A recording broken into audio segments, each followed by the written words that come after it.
క్రీస్తునాథుని యందు ప్రియ సహోదరి సహోదరులారా, సామాన్య 32వ ఆదివార ధ్యానాంశానికి మీకు స్వాగతం. ఈరోజు విశ్వవ్యాప్తంగా కథోలిక శ్రీసభ లాటెరన్ దేవాలయ ప్రతిష్టోత్సవాన్ని కొనియాడుతూ ఉన్నది.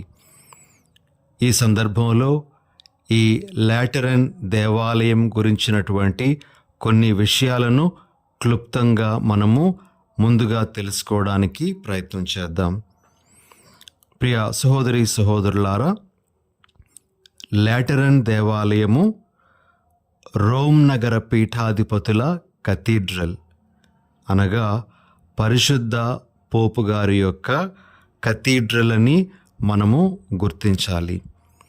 వాటికన్లో ఉండేటువంటి పునీత పేతురు గారి బసిలికా కాదు పోపు గారి యొక్క కథీడ్రల్, కానీ ఈ లాటెరన్ దేవాలయమే ఆయన యొక్క కథీడ్రల్గా గుర్తించాలి. ఇక ఈ దేవాలయము అతి పురాతనమైన మరియు మొట్టమొదటి క్రైస్తవ దేవాలయము. అందుకే ఈ దేవాలయాన్ని mother church of all Catholic churches అని పిలుస్తారు. ఇది అన్ని కథోలిక దేవాలయాలకు తల్లి దేవాలయము అనేటువంటి పేరు పొందింది. ప్రియ సహోదరి సహోదరులారా, కాన్స్టంటైన్ చక్రవర్తి ఈ దేవాలయము నిర్మింపబడినటువంటి స్థలాన్ని, అక్కడ ఉన్నటువంటి రాజభవనాన్ని ఆనాటి రోమ్ నగర పీఠాధిపతి అనగా పోపు గారికి కానుకగా ఇవ్వడం జరిగింది. మరి సిల్వెస్టర్ 1 పోపు గారు క్రీస్తు శకం 324లో ఈ ఆలయానికి ప్రతిష్ఠ చేసి క్రీస్తు రక్షకునికి దీనిని అంకితం చేయడం జరిగింది. అయితే తరువాత ఈ ఆలయము పునీత బాప్తిస్త యోహాను గారికి, అదేవిధముగా సువిశేషకారుడైనటువంటి యోహాను గారికి అంకితము చేయబడింది. ఈ ఆలయము అదేవిధంగా ఈ ఆలయ ప్రాంతంలో ఉన్నటువంటి భవనము సుమారు 1000 సంవత్సరాల వరకు పోపుగార్లకు నివాస స్థలంగా ఉండేది. చాలా అగ్ని ప్రమాదాలకు అదేవిధంగా భూకంపాలకు కూడా ఈ యొక్క ఆలయము లోను కావడం జరిగి కొంత నష్టము కూడా ఆలయానికి జరిగింది. అయితే ప్రియ సహోదరి సహోదరులారా, ఈ ఆలయానికి కొన్ని ప్రత్యేకతలు కూడా ఉన్నాయి. వాటిని కూడా మనము క్లుప్తంగా తెలుసుకోవడానికి ప్రయత్నం చేద్దాం. మొట్టమొదటి ప్రత్యేకత ఏమిటి అంటే, ఈ ఆలయంలో పునీత పేతురు, పునీత పౌలు గార్ల కపాలములు భద్రపరచబడి ఉన్నాయి. రెండవది ఏమిటి అంటే, ఈ ఆలయంలో పవిత్ర మెట్లు భద్రపరచబడి ఉన్నాయి. ఈ పవిత్ర మెట్లను స్కాలా సాంక్తా అని పిలుస్తారు. అనగా యేసు ప్రభు పిలాతుతో తీర్పును పొందేటప్పుడు ఈ మెట్లనే ఆయన ఎక్కి వెళ్ళారు అనేటువంటి సాంప్రదాయం ఉంది. ఈ మెట్లను హెలీనా రాణి గారు మరి ఇక్కడకు తీసుకొని వచ్చి భద్రపరిచినట్లుగా మనకి చరిత్ర తెలియజేస్తూ ఉంది. చాలామంది భక్తులు ఈ మెట్లను మోకాళ్లతో ఎక్కడం, తద్వారా తమ యొక్క భక్తిని చాటుకోవడం అనేటువంటిది జరుగుతూ ఉంటుంది. ఈ పవిత్ర మెట్లు ఈ ఆలయంలో భద్రపరచబడి ఉన్నాయి.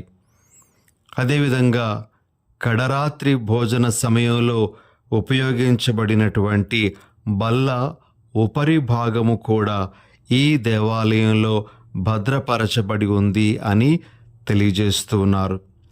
ఆఖరుగా ప్రియ సహోదరి సహోదరులారా, బాప్తిస్తా యోహాను గారి యొక్క అవశేషాలు, అతని యొక్క ఎముకలకు చెందినటువంటి చిన్న చిన్న భాగాలు ఇక్కడ భద్రపరచబడి ఉన్నాయి అని మనకు తెలియజేస్తూ ఉన్నారు.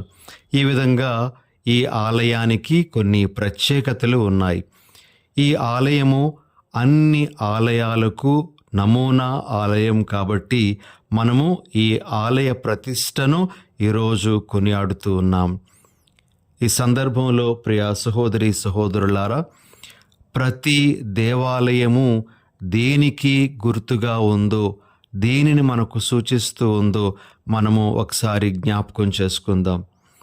ప్రతి దేవాలయము దేవుని యొక్క సన్నిధిని, ఆయన ఉనికిని మనకు గుర్తు చేస్తూ ఉంది.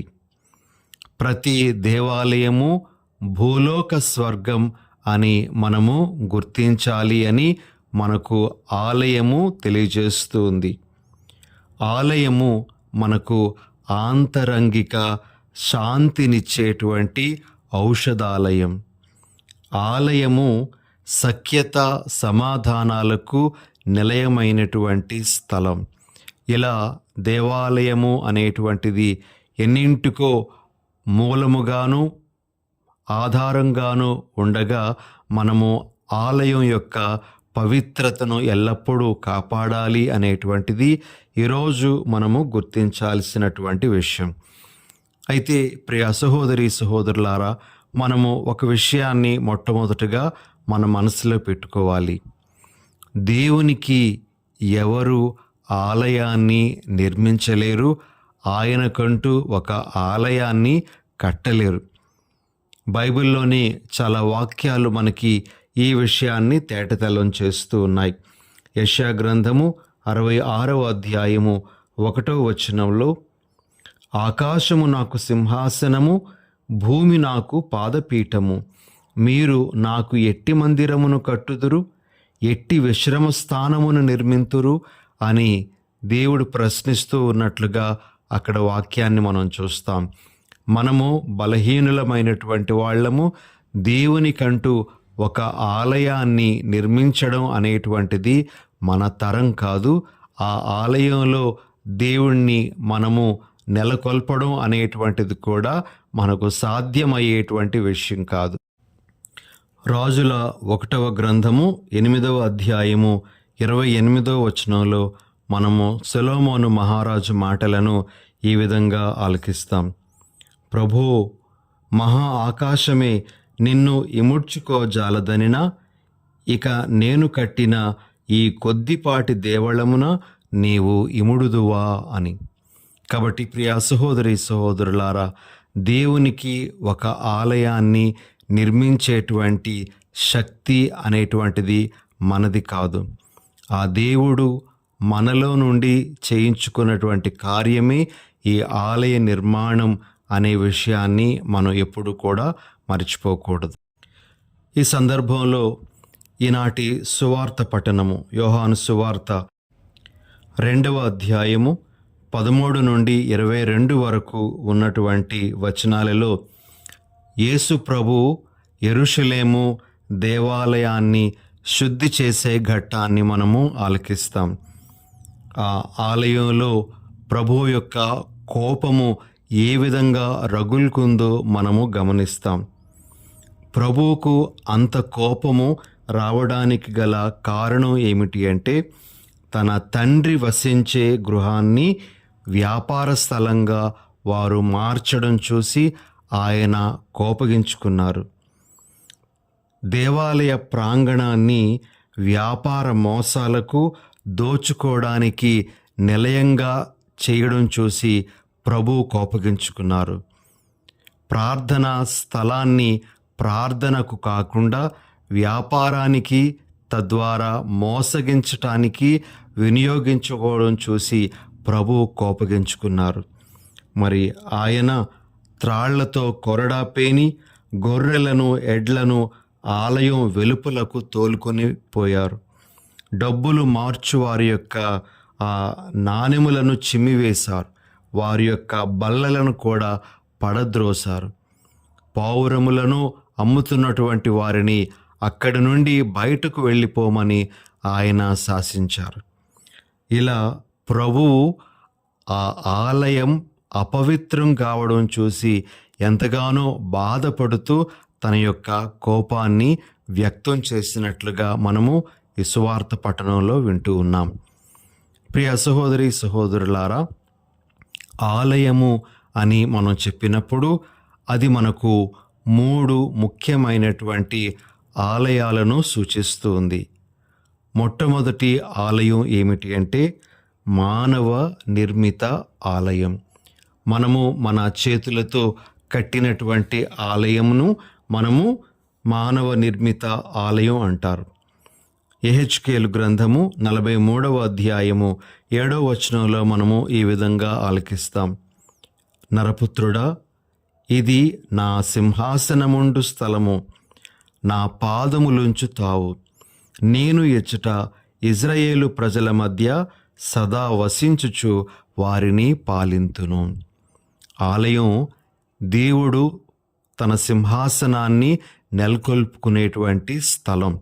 ఆయన అక్కడి నుండి తన ప్రజలను పరిపాలిస్తాడు. కాబట్టి ఈ ఆలయం అనేటువంటిది ఒక పవిత్రమైనటువంటి స్థలం. మనము యెషయా గ్రంథము 56వ అధ్యాయము 7వ వచనంలో నా మందిరము సకల జాతి జనులకు ప్రార్థనా మందిరం అని పిలువబడును అని వ్రాయబడడం చూస్తాం. కాబట్టి మానవ నిర్మితమైనటువంటి ఆలయము అన్ని జాతుల వారికి ప్రార్థనాలయము. మరి సొలొమోను యెరూషలేము దేవాలయాన్ని నిర్మించిన తరువాత చేసినటువంటి ప్రార్థన ఎన్నో విషయాలను మనకు తెలియజేస్తుంది. రాజుల మొదటి గ్రంథము 8వ అధ్యాయంలో సొలొమోను ప్రార్థనను మనం వింటాం. ఉదాహరణకు, నీ ప్రజలు ఈ దేవళము నుండి చేయు ప్రార్థనలు వినుము అని సొలొమోను చెప్తూ, మన ప్రార్థనలు ఆలకించబడేటువంటి స్థలంగా దేవాలయాన్ని మన ముందు ఉంచడం అనేటువంటిది మనం గమనించగలం. ఇలా మానవ నిర్మితమైనటువంటి ఆలయము దేవుడు నివాసం ఉండేటువంటి స్థలము అని మనం గుర్తించాలి. ప్రియులకు సహోదరి సహోదరులారా, మనము ఈ ఆలయ పవిత్రతను కాపాడాలి.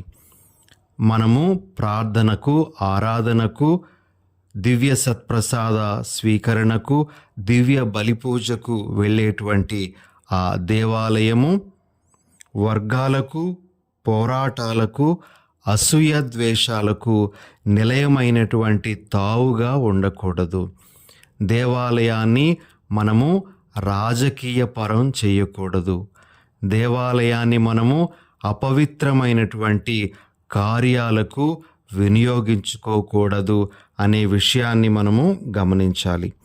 మరి దేవుడు ఎలాంటి ఆలయం విషయంలో సంతోషపడతారు అంటే, మనకి ఓఎస్ హాకిన్స్ అనేటువంటి ఆయన ఈ విధంగా తెలియజేస్తాడు. 4 విషయాలు ప్రతి దేవాలయంలో కూడా జరగాలట. అవి participation, proclamation, preservation and propagation.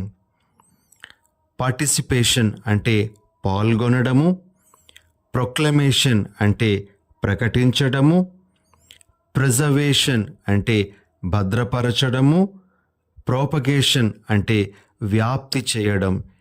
ఇలాంటి కార్యములన్నీ కూడా దేవాలయము నుండి జరగాలి అనేటువంటిది ఆ వ్యక్తి అభిప్రాయపడుతున్నటువంటి ఒక విషయం. ప్రియులకు సహోదరి సహోదరులారా, మన కథోలిక దేవాలయాలలో మనము పాల్గొనాలి. దేవాలయంలో జరిగేటువంటి దివ్య బలి పూజలో మనము పాలు పంచుకోవాలి. రెండవది, మనము దేవుని యొక్క ప్రేమను అర్థం చేసుకొని మనము ప్రకటించాలి. మనము దేవాలయంలో క్రీస్తు బలిని మనము కొనియాడుతూ ఉండాలి. మనము నేర్చుకున్నటువంటి ఆ విషయాలను, విశ్వసిస్తున్నటువంటి విషయాలను మనం ప్రకటించాలి. అప్పుడే మనము దేవాలయం యొక్క విశిష్టతను కాపాడినటువంటి వాళ్ళమవుతామని మనము ఈరోజు గ్రహించాలి.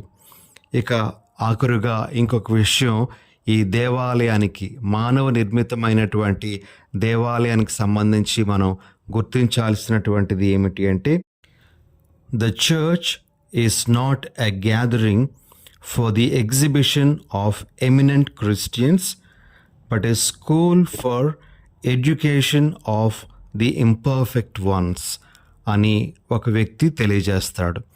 దీని భావం ఏమిటి అంటే, ప్రియ సహోదరి సహోదరులారా, దేవాలయం అనేటువంటిది మంచి క్రైస్తవులను ప్రదర్శించేటువంటి ఒక స్థలం కాదు, కానీ ఆ దేవాలయం అనేటువంటిది బలహీనులను సరిచేసేటువంటి ఒక పాఠశాల లాంటిది అని. అవును ప్రియ సహోదరి సహోదరులారా, ఈ దేవాలయం అనేటువంటిది పరిపూర్ణత లేనటువంటి వారిని పరిపూర్ణతలోనికి నడిపించేటువంటి ఒక స్థలం. కాబట్టి మనము మానవ నిర్మితమైనటువంటి ఆలయాన్ని గౌరవించాలి, ఆ ఆలయ పవిత్రతను కాపాడాలి, ఆలయానికి రావాలి, ఆలయంలో వసించే ప్రభువును ఆరాధించి కొనియాడాలి. ఇది ఒక విషయం. ఇక రెండవది, మన సంఘమే దేవాలయము అనే విషయాన్ని మనము మర్చిపోకూడదు. పునీత పౌలు గారు కొరింథీయులకు రాసినటువంటి మొదటి లేఖ 3వ అధ్యాయము 16వ వచనంలో ఈ విధంగా అంటారు, మీరు దేవుని ఆలయమని, దేవుని ఆత్మకు నివాసమని మీకు తెలియదా? మరి సంఘమంతటినీ కలిపి పౌలు గారు మీరు దేవుని ఆలయం అని మీకు తెలియదా అని ప్రశ్నిస్తూ ఉన్నారు. అదేవిధంగా ప్రియ సహోదరి సహోదరులారా, పేతురు గారు రాసినటువంటి మొదటి లేఖ 2వ అధ్యాయము 5వ వచనంలో ఆధ్యాత్మిక దేవాలయం నిర్మించుటలో సజీవ శిలలుగా మేము ఉపయోగింపనిండు అనేటువంటి మాటలను పలుకుతూ ఉన్నారు. మనము ఇంకొక విషయాన్ని కూడా గమనించాలి. మత్తయి సువార్త 18వ అధ్యాయము 20వ వచనంలో యేసు ప్రభు అంటారు, ఎక్కడ 2-3 నా పేరిట కూడి ప్రార్థన చేస్తారో అక్కడ వారి మధ్య నేను ఉంటాను అని. మనము అందరము కలిసి దేవుని యొక్క ఆలయము, మన సంఘమే ఆలయము అనే విషయాన్ని మనం గుర్తించాలి. ప్రియ సహోదరి సహోదరులారా, మనము సంఘం ఒక ఆలయంగా నిలుపుకోవాలి అంటే సంఘ పవిత్రతను మనం కాపాడాలి. సంఘ పవిత్రత అనేది సంఘమంతా ఐకమత్యంగా ఉండాలి. ఎటువంటి విద్వేషాలకు మన మధ్య తావు ఉండకూడదు. అదేవిధంగా మన మధ్య పరస్పర ప్రేమ, సహకారం, సేవాభావం ఉండాలి. మన మధ్య ఒకరిని ఒకరు అర్థం చేసుకోవడం అనేటువంటిది కూడా ఉండాలి. ఇలాంటి భావాలతో మనము ఆలయానికి వచ్చినప్పుడు, ఇలాంటి భావాలతో మనందరము కలిసి ఉండేటప్పుడు మనమే దేవుడు ఇష్టపడేటువంటి ఒక మంచి ఆలయము, మన సంఘమే దేవుడు వసించేటువంటి ఆలయంగా ఉంటుంది అనే విషయాన్ని మనం గుర్తించాలి. ఆఖరుగా ప్రియ సహోదరి సహోదరులారా, మన దేహమే దేవుని యొక్క ఆలయం అని మనం గుర్తించాలి. ఈరోజు మనం ఆలకించినటువంటి సువార్త, యోహాను సువార్తలో యేసు ప్రభువే స్వయంగా తన యొక్క దేహమును ఆలయముగా ప్రదర్శించి చెప్పడం అనేటువంటిది మనం వింటాం. వాస్తవానికి పునీత యోహాను గారు ఈ మాటలను ఒక వ్యాఖ్యానంగా రాస్తూ ఉన్నారు. యోహాను సువార్త 2వ అధ్యాయము 21వ వచనంలో ఈ విధంగా మనం వింటాం, కానీ వాస్తవముగా ఆయన పలికినది తన శరీరము అను ఆలయమును గురించియే. మరి మన ఒక్కొక్కరి దేహమే దేవాలయము అనే విషయాన్ని మనం గుర్తించాలి అని ప్రభు మనకు తెలియజేస్తూ ఉన్నారు. పౌలు గారు కొరింథీయులకు రాసినటువంటి మొదటి లేఖ 6:19లో కూడా మీ శరీరము మీ యందు వసించు ఆత్మకు ఆలయమని మీకు తెలియదా? ఆయన మేము వెలనిచ్చి కొనెను కనుక మీ దేహముతో ఆయనను మహిమపరపుడు అనేటువంటి మాటలను మనం చూస్తాం. అదేవిధంగా పౌలు గారు రోమీలకు రాసినటువంటి లేఖ 12వ అధ్యాయం 1వ వచనంలో పరిశుద్ధమును దేవునికి ప్రీతికరమును అయిన సజీవ యాగముగా మీ శరీరములను ఆయనకు సమర్పించుకొనుడు అని కూడా చెప్పడం మనం వింటాం. మన దేహమే దేవుని యొక్క ఆలయం. మన దేహంలో దేవుడు వసించటానికి ఇష్టపడుతూ ఉన్నారు అనే విషయాన్ని మనం గుర్తించాలి. మరి ముఖ్యంగా కథోలికులమైనటువంటి మనము దివ్య సత్ప్రసాదాన్ని స్వీకరించేటప్పుడు యేసు ప్రభువును మన హృదయంలో నిలుపుకుంటూ ఆయనకు ఆలయంగా మారుతూ ఉన్నాం. చాలా గొప్పదైనటువంటి భాగ్యము మనం పొందుతూ ఉన్నాం. మన దేహము యొక్క పవిత్రతను మనం కాపాడుకోవాలి. మన దేహాన్ని పాపానికి, సైతానుకు బానిస చేయకూడదు. ఈ మన దేహాన్ని మనము గౌరవించాలి అనేది ప్రభు మనకు ఈరోజు నేర్పిస్తున్నటువంటి విషయం. కాబట్టి లాటరన్ దేవాలయ ప్రతిష్టోత్సవాన్ని కొనియాడుతూ ఉండగా మన దేహమే దేవాలయము, మన సంఘమే ఆలయము, మనం నిర్మించుకునేటువంటి ఆ ఆలయంలో దేవుని సన్నిధిని గుర్తించడం మన యొక్క బాధ్యత అనే విషయాలను మన దృష్టిలో పెట్టుకొని ఆ విధంగా నడుచుకునే వరాన్ని ప్రభు మనకు దయచేయాలని ఈనాటి పూజలో ప్రభువుని వేడుకుందాం. ప్రార్థన చేసుకుందాం. దయగల ప్రభువా, ప్రేమగల మా తండ్రి, ఈరోజు ఆలయం యొక్క ప్రాశస్త్యాన్ని, గొప్పదనాన్ని మీరు మాకు తెలియచేసి ఉండగా మేము మా సంఘము, మా దేహము, మేము నిర్మించుకునేటువంటి ఆలయము, వీటి యొక్క పవిత్రతను ఎల్లప్పుడూ కాపాడి మేము మహిమపరచే వరాన్ని అనుగ్రహించమని మా ప్రభువైన యేసు నామమున అడిగి వేడుచున్నాం తండ్రి. ఆమెన్.